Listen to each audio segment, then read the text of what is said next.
The self-destruct sequence has been activated. Repeat, the self-destruct sequence has been activated. This sequence may not be aborted. All employees proceed to the emergency car at the bottom platform.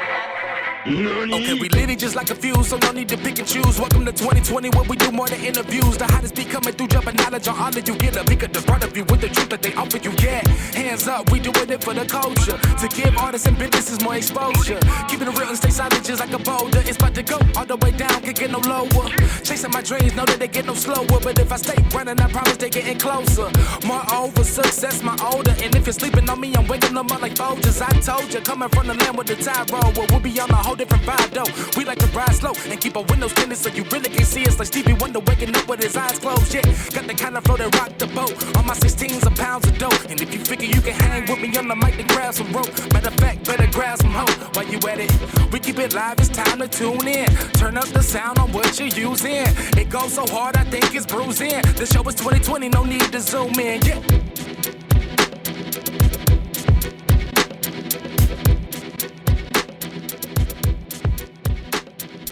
Miss Kaila, how would you want me to introduce you?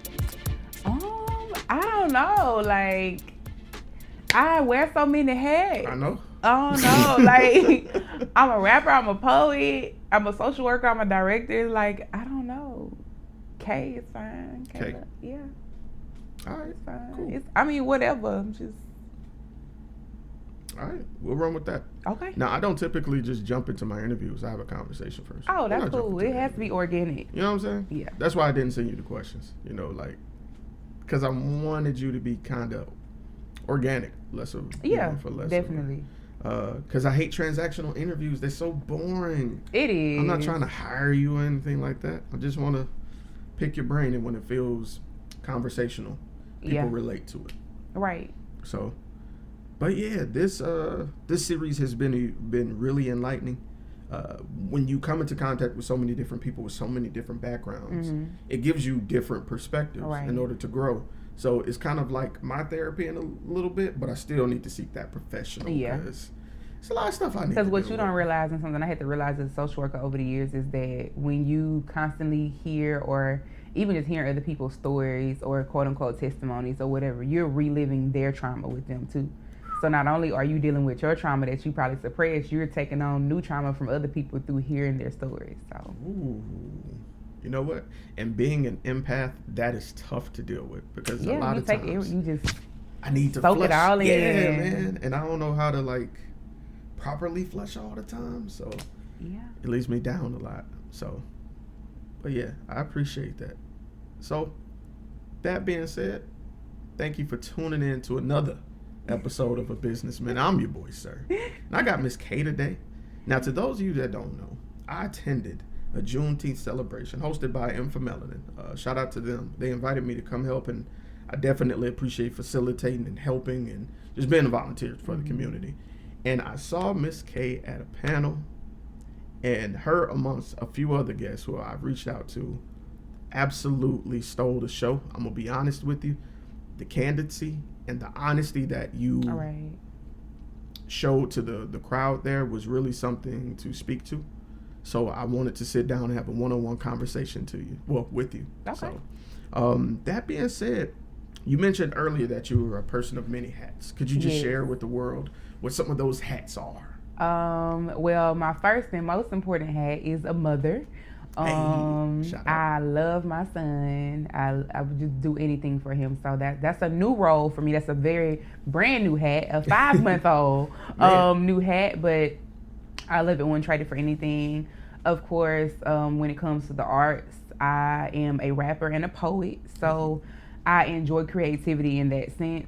As well as when it comes to my career, I'm an executive director for the school system and for 3 different programs, and I'm also a social worker. So, Okay.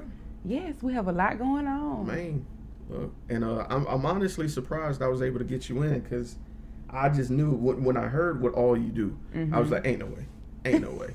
There's no way she's gonna be able to fit a few minutes in. But I appreciate you taking time out your day. This means Yes, a lot. most definitely. So, my first question, in terms of being a poet and being an artist, what really inspired you to kind of pursue that and share it with the world? So I never thought about being a quote unquote like artist or a rapper. I've just always loved to write. So I started out very young. I would say elementary school. My mom has an award where I was like in the 3rd grade and I wrote a short story and it got featured in my local library when I was living in Pensacola, Florida. And I just always loved writing. So when one day I was going through my mom's old VHS tapes and she would record all like the MTV videos and stuff, and I saw the video and I heard the song Children's Story by Slick Rick, and I was like, oh wow, oh snap, like he just told a whole story through a song, through words. And I was like, I would like to do that. That's pretty dope. And just never thought anything of it. It was just a thought. And I was at that time in the 6th grade, 7th grade. Okay. And then I end up seeing and hearing Queen Latifah and MC Lyte. And I heard a little Tupac and I was like, okay. I was like, this is dope. I want to do this. And so my cousin challenged me. She was like, write one of your poems to a beat. The very first beat I ever wrote anything to was Bedrock by Young Money.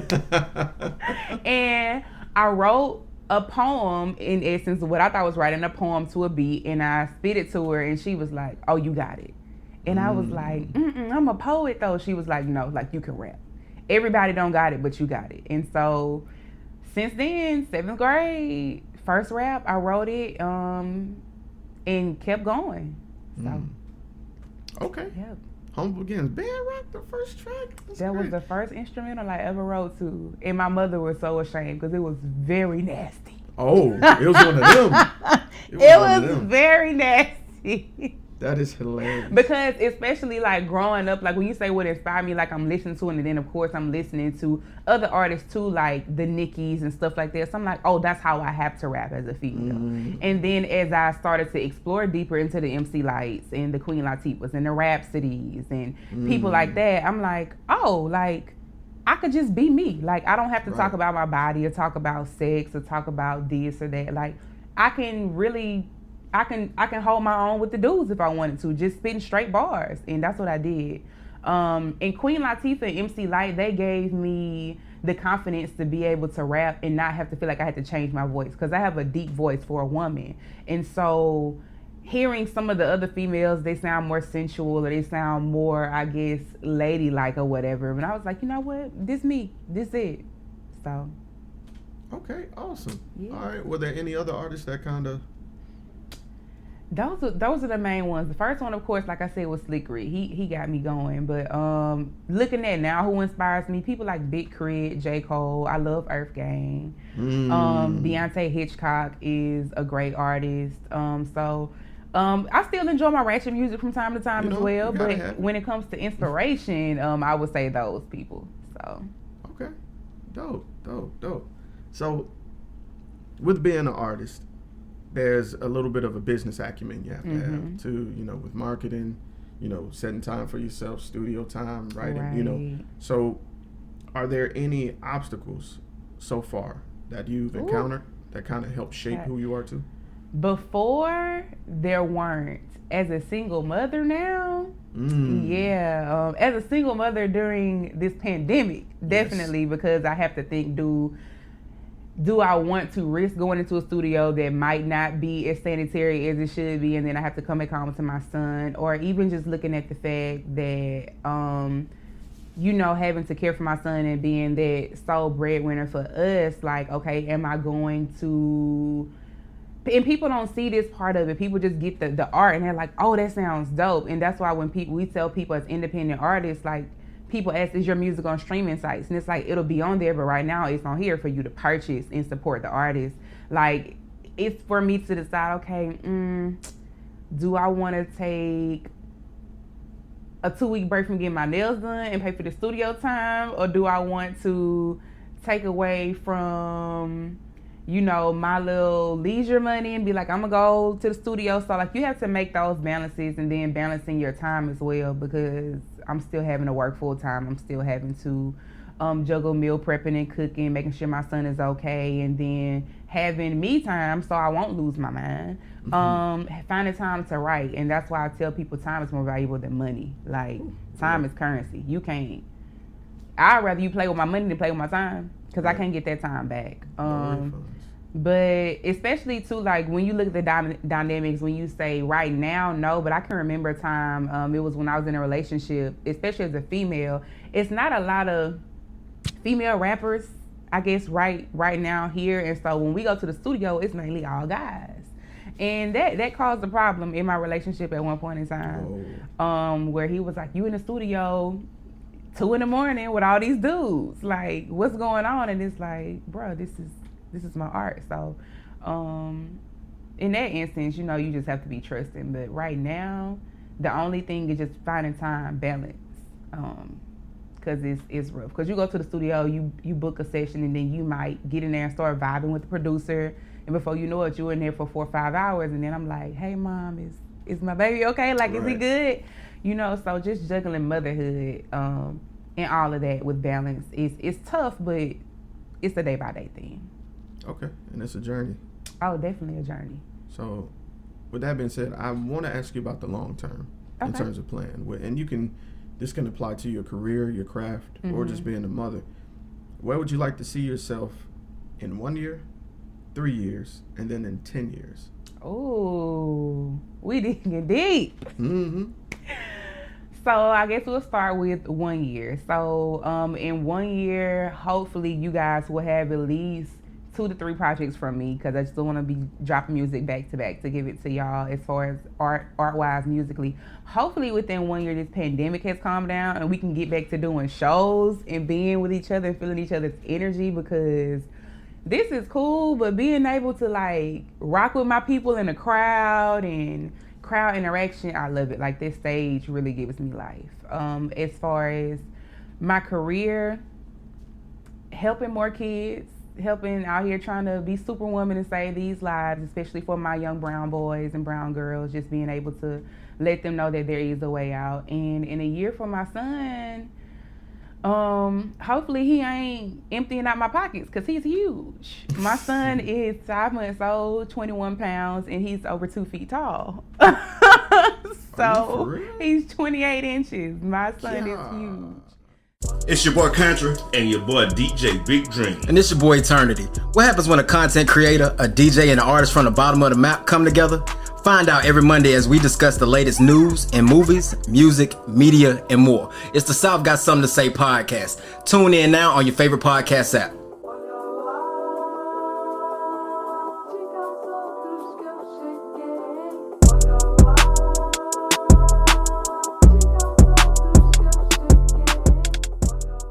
So it's a family thing though. I'm tall, my dad's tall, my grandma's tall, his dad is tall. So you said 5 years? 10. Okay, 10 years. So in 10 years, I will be in my 30s. Don't do that. Oh, Don't do that. in 10 years, I'll be almost 40 years old. Don't do that. Okay, so in 10 years, at almost 40 years old, hopefully I am married. I do still want to get married. I want to have one more child, another son. I don't want any girls. All right. Another son, hopefully one more kid, a husband, a good husband, not the type of husband that be running these streets. Not the husbands that be in my DMs. So I don't want them type of husbands. And I would say hopefully by that time I've been able to at least experience doing music, solely just music, like to a place to where like I can just only focus on my art and my crafts. But it sounds crazy because most people say, oh, would you ever want to get to a place where you can quit your job and just do music full time? I'm one of the rare people, like, I love my job. Like, I love interacting with my kids. I love what I do. And I intertwine it too. Like, when I go talk to my kids at schools, I rap for them, I do poetry for them, and they love it. And it's so funny because when I tell them I do music, they're like, oh, she whack, she can't rap. And then I open my mouth and I speak, and they be like, oh, Miss Williams go hard. Like, she cool.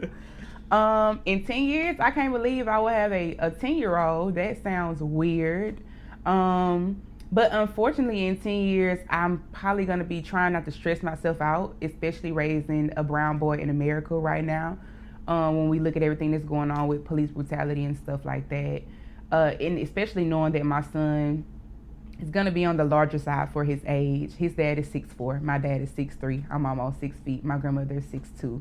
and he's a brown boy. He's very big for his age, you know, and it's just kind of that resounding sting that no matter what I do, no matter how well I raise him, someone is always gonna look at him differently than who he is based on the color of his skin. So that's something that I had to deal with since I found out I was pregnant with a male, knowing that I'm going to have to explain to him one day that it's nothing you did. Unfortunately, there's nothing you can do. Just, you know, and it sucks that I can't even say just do A, B, and C, how you have to talk with them when you get pulled over or something, because we've seen instances where people have done the right thing and it still ended tragically. So I think that's one of those places where I really have to strongly depend on just my faith and him just being in the right place at the right time and not the wrong place. Cause yeah, it will drive you nuts if you sit and think about it. But yeah, so I agree with you. And this time, if you sitting and just surround yourself with the negativity, it will get to you. Yes. You know, it'll create like a paranoia in a sense. So it's important to see something when I else. tell you, like what you just said, I took a 3-week break from social media because literally every day I logged on, it was another video, it was another article, it was another recording being leaked of an officer doing this, or of racism, or of somebody being killed, and like you see it and you hear it, and literally my mind space was cluttered. I couldn't think. It was affecting my parenting. It was just too much. And within that 3 weeks, like I didn't believe how much stuff I got done. And it's not to say, oh, just shut it out, because Black Lives Matter is gonna always be relevant. It's gonna matter, but your mental health matters as well. Like I can't help the movement if I'm sick mentally. I can't help the movement if I'm not mentally healthy, like, and I'm not able to vocalize or able to actually be there and be present with you. And I think people don't realize how much trauma we take in on a daily basis. And it's not normal for us to be okay with watching somebody get shot down and go back to eating lunch and working for the rest of the day. It's not normal, and it affects your psyche, and people don't realize that. And so just having to pull back for a minute, only focus on the present. I learned how to make my own face wash, my own body wash, with essential oils and natural oils. My skin started looking better. I done lost weight, like I'm glowing. I'm like, you know what? This was healthy. I needed this, you know, not to mention just taking pictures. And it sounds crazy, but I took more pictures and videos of moments and of my son that was just for the moment, not necessarily to post them, if that makes sense. And so many times we don't realize, like, I'm not even enjoying this moment for the moment. I'm enjoying this moment for social media.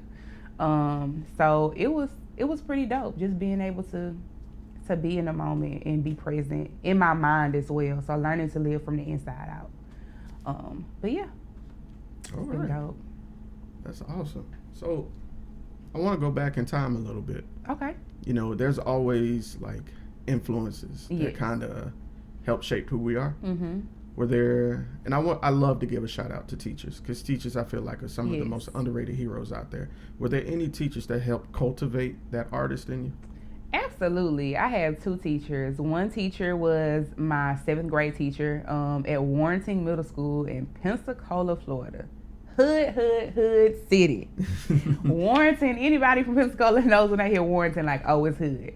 But there's this one teacher, her name was Miss Naraji. I will never forget her. Naraji, I know, crazy name. White lady, big old blonde hair, little skinny, little petite lady. And she was just that one person who would always catch me up to class and be like, you know, what have you written today? Or, you know, I want to hear some new poetry. And every time I went home, I would make sure I had a new piece of poetry so I could give it to Miss Naraji and let her read it. And she just always, like, when she saw me trying to veer off, because I'm my mom and my dad's only child. I have no siblings. And so when she would see me trying to, you know, venture into the wrong crowd and try to fit in with certain people, she'd be like, no, ma'am, like, we're not doing that. And my second teacher was here. I went to Theodore High School. What? Yes, her name is Miss McGuff, and she was our, oh my goodness, what class? It wasn't creative writing. I forgot the name of the class. But she allowed us to, like, do skits and plays and just do different talents. And so she would let me dance in class and rap and do poetry and all kind of stuff. But she was just like a dope teacher, and she allowed all of us to be our goofy selves, even when we was acting a fool in her class. She didn't send us to the office. She just let us be us. Wow. So, yeah, those were the two teachers that definitely will always have an impact on me. Hey y'all, it's Shantavia and Ashley from Obedience Podcast. Need help applying the Bible to your everyday life? Want to deepen your relationship with Christ? Join us as we grow together, discuss various topics, current events, and share our personal experiences. That's right. So follow us on all social medias at Obedience Podcast. So let's grow together. And as always, be obedient. See you. That's what's up. That's what's up. So let's switch gears a little bit. Are there any family members that you just can't leave out? Of course. I mean, my mama. Hey. Like, I definitely can't forget about my mom. Like, you know, most people already know this about me, but me and my father really didn't get a strong relationship until I was around like 19 or 20. So he's my best friend now, but he really wasn't there when I was growing up. So my mom was a single mom, grew up with just me and her. So me and my mom kind of had a mother-daughter, but like a friend relationship by me not having any siblings either. Like, I was always with my mama. It sounds very crazy. I didn't stop sleeping in bed with my mama until I was 12 years old. It's horrible. And the only reason I stopped sleeping in the bed with her when I was 12 was because I wanted to start talking on the phone to boys and I didn't want her in my business. So that was that. And so, yeah, my mom was told when I was 10 that she would be paralyzed from her neck down because she has what's called degenerative disc disease. And it's where like a piece of your spine, like it breaks and it hurts really bad. It's very painful. And so growing up, I watched her persevere through that and still keep a job and going to do this and do that just so I could have the best and I could be able to do the things I enjoy doing. And I, to this day, really don't ever remember my mom telling me no, but not in a spoiled sense, but in a sense to where it's like, I want you to know that anything that you want, like, you can have it. If you want to go sign up for this program, I'm gonna make it happen. And so my mother has just always been that woman to where, like, she made a way. Like, she just made it happen. How she made it happen, I don't know. But she made it happen, and she made it look easy. Now, as a mother to my own child, I see that it wasn't magic, it was sacrifice. You know, like, she sacrificed so that I could have, and I do the same thing for my son now. So definitely my mother. My grandmother was the same way. I watched her do that with my mom, and she was there for us. So those two women, Stephanie and Lucille, them was my people. Lucille was crazy, but that was my everybody family, need one of those. You know my grandmama was like, my grandma was Medea before Medea was out. I feel that. I feel that. Definitely, you did not want to try Lucille at all. She would like hit you in the mouth and then get back in the choir and finish singing her solo. That was Lucille. Better not step out of line. Better not. Better not. Okay. Well, Miss Kaila, I have one final question. Okay. It's not even really a question. It's more like a motivational thought. And I share this for everybody that listens to these interviews to kind of draw out that entrepreneur in everybody else, kind of inspire others. So the hardest thing you can do is take a passion like you did and share it with the world. Right. So for that person, for that little girl, that little boy, or grown person, you know, that has an idea but they're afraid to share it with the world, what words of encouragement would you have for that person? Just do it. I mean, it sounds so cliche, but I used, like, before I shared my music and my poetry with the world, I thought I sucked. Like, and then I've today now had people be like, oh, like, you're one of the best artists, one of the best poets, like, I know, as far as females, like, your aggression, your delivery, blah, blah, blah. And I'm like, you know, what would have happened if I would have just, like, kept that locked up? So many great opportunities. I've met so many great people just from stepping out and just being me. And I think I want to encourage people to know that even if you're doing the same exact thing somebody else is doing, it's still going to be different because you're not going to do it the way that they do it. Like, you have a podcast. I know several people who do podcasts, but they've never done it the way that you do it. So everybody's going to do their thing differently. Like, stay in your lane, yes, but be you. Like, don't try to pattern it after anybody else. Don't try to sound like this person. Don't try to sound like that person. Your lane is your lane. Your people for you. Everybody ain't gonna like it. It's some people who don't like my music, and to them I say I still appreciate you because there are people who do like my music. So Just do it. Just step out and do it. Like, somebody gonna like it. And even if nobody likes it, like, don't do it for the people. Do it for you. When you do it for you, that's when people will like it, because it'll be authentic. Like, I don't cater my music to a certain group of people. Like, I make music that makes me happy. I make good music. And then if they're drawn to it, if they relate to it, then that's a bonus. But I make music because music is like therapy to me. So I do it. That is. I like that.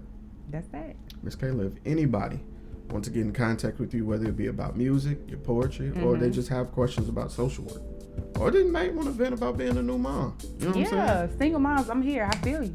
So where could they contact you? Definitely my Instagram is the place to go. That's where you're gonna find me at. And it's gonna be _IMKAI.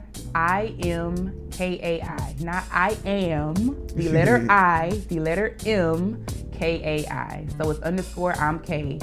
And that's on Instagram. My Twitter handle is the same as well. But yeah, hit me up on Instagram, connect with me. You got somebody in your corner. Like, I'm here. I got you. Yeah, it is.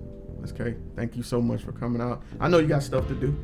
So again, I appreciate you. It's been Sirr, Miss K herself, and we out.